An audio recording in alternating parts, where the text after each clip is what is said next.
আসুন, বসুন এখানে।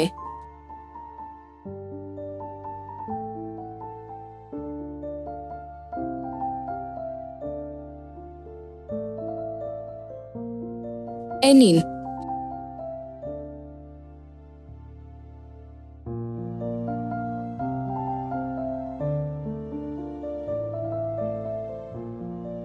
হ্যাঁ, এখন বলুন কি হয়েছে? ম্যাডাম, আমি আমার মেয়েকে নিয়ে এই শহরে নতুন। অনেক জায়গায় কাজ খুঁজেছি, কোথাও পাইনি। যদি একটা কাজ দিতেন, আমি যে কোনো কাজ করতে পারি, বাড়ির কাজও করতে পারি। আপনি বললেন এটা আপনার মেয়ে, আবার আপনার শাখা সিঁদুর নেই। ব্যাপারটা তো বুঝতে পারলাম না। ম্যাডাম না, তেমন কিছু না।